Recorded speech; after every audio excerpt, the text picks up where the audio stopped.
Hi Ananya. Hi అండి. So పొట్టేల్లో బుజ్జమ్మగా గుర్తుపెట్టుకున్నారు. So Sherlock హోమ్స్లో మీ character పేరేంటి? ఈ క్యారెక్టర్ ఎలా ఉండబోతుంది? బుజ్జమ్మ అని తర్వాత ఈ క్యారెక్టర్ ఎలా గుర్తుపెట్టుకుంటారు? Um, ఈ ఆన్సర్కి ఈ క్వశ్చన్కి ఆన్సర్ మా డైరెక్టర్ గారే చెప్పాలి. చాలా మంచి రోల్ ఇచ్చారండి నాకు. చాలా ఇష్టమైన రోలు, చాలా ఇంట్రెస్టింగ్గా ఉన్న రోలు. అండ్ ఆల్సో సక్సెస్ తర్వాత ఇన్కేస్ సక్సెస్ మీట్ లాగా పెట్టి ఈ Q&A క్వశ్చన్స్ అడిగితే అప్పుడు మీకు నేను ఈ క్యారెక్టర్ ఎందుకు చేశాను ఏంటి అనేది మీ అందరికీ క్లారిటీగా తెలుస్తుంది. వెన్నెల్ కిషోర్ గారి టైమింగ్ కూడా ఎక్స్ట్రాడినరీగా ఉంటుంది. సో ఆయన కాంబినేషన్లో మీ సీన్స్ ఎలా ఉండబోతున్నాయి? నాకు ఎక్కువ కాంబినేషన్ సీన్స్ లేవు.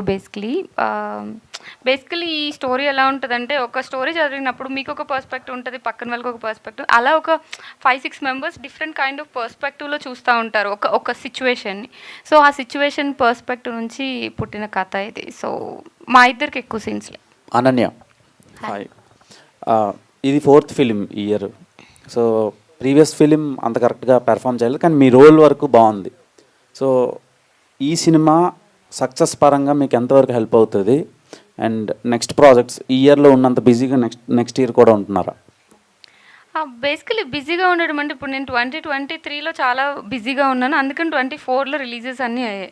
సో నేను ఈ ఇయర్ చేసినవి నెక్స్ట్ ఇయర్ అవుతాయి. సో ఎప్పుడు మేబీ ఆడియన్స్ ముందుకి రావడం కొంచెం లేట్ అవ్వచ్చేమో, కానీ యాజ్ అన్ యాక్టర్గా ఎప్పుడు వర్క్ చేస్తూనే ఉంటారు maximum most of the people. So ఈ సినిమా సక్సెస్ గురించి December 25th మాట్లాడుకుందాం. Happy Christmas. Thank you. Happy Christmas. Vamshi గారు,